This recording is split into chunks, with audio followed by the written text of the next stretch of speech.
പ്രധാനമന്ത്രിയെ കാണാൻ പോകുന്ന ബി.ജെ.പി. കൗൺസിലർമാരുടെ സംഘത്തിൽ നിന്ന് വിട്ടുനിന്ന ആർ ശ്രീലേഖ. ശ്രീലേഖ ട്രെയിനിൽ ദില്ലിയിലേക്ക് പോയില്ല. പ്രധാനമന്ത്രിയുടെ വിരുന്ന് നടക്കുന്ന ദിവസം പങ്കെടുക്കുമോ എന്നതിലും വ്യക്തതയില്ല. അമ്മയുടെ ആരോഗ്യ പ്രശ്നങ്ങൾ കാരണമാണ് ഇന്ന് പോകാത്തതെന്നാണ് ശ്രീലേഖയുടെ വിശദീകരണം. വ്യക്തിപരമായ ബുദ്ധിമുട്ടുകൾ കൊണ്ടാണ് ട്രെയിനിൽ പോകാത്തതെന്നും മാധ്യമങ്ങൾ വിവാദമുണ്ടാക്കാൻ ശ്രമിക്കുകയാണെന്നും ശ്രീലേഖ പ്രതികരിച്ചു. കോർപ്പറേഷനുമായി ബന്ധപ്പെട്ട പരിപാടികളിൽ ആർ ശ്രീലേഖയുടെ നിസ്സഹകരണം ബി.ജെ.പിക്ക് കല്ലുകടിയായി മാറിയിരിക്കുകയാണ്. ചരിത്ര വിജയം നേടിയ ബി.ജെ.പി. അംഗങ്ങളെ പ്രധാനമന്ത്രി അത്താഴ വിരുന്നിന് ക്ഷണിച്ചിട്ടും അതിൽ നിന്ന് വിട്ടുനിൽക്കാനാണ് ശ്രീലേഖയുടെ നിലപാട്. വ്യക്തിപരമായ കാരണങ്ങളാണ് ഡൽഹിയിലേക്ക് പോകാത്തതിന് പിന്നിലെന്നും മാധ്യമങ്ങൾ വിവാദമുണ്ടാക്കുന്നുവെന്നും ശ്രീലേഖ പ്രതികരിച്ചു.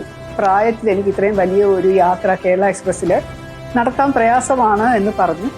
അപ്പോൾ ഫ്ലൈറ്റിൽ വേണമെങ്കിൽ അറേഞ്ച് ചെയ്യാമെന്നൊരു ഓഫർ ഉണ്ടായിരുന്നതാണ്. പക്ഷെ ഞാൻ പറഞ്ഞു വേണ്ട, എന്തിനാണ് വെറുതെ കാശ് കളയുന്നത്. എനിക്കാണെങ്കിൽ ഇതുപോലെ പൈസ ഒരുപാട് അനാവശ്യമായിട്ട് മുടക്കുന്നതിനോട് വലിയ വിരോധമുള്ള വ്യക്തിയാണ്.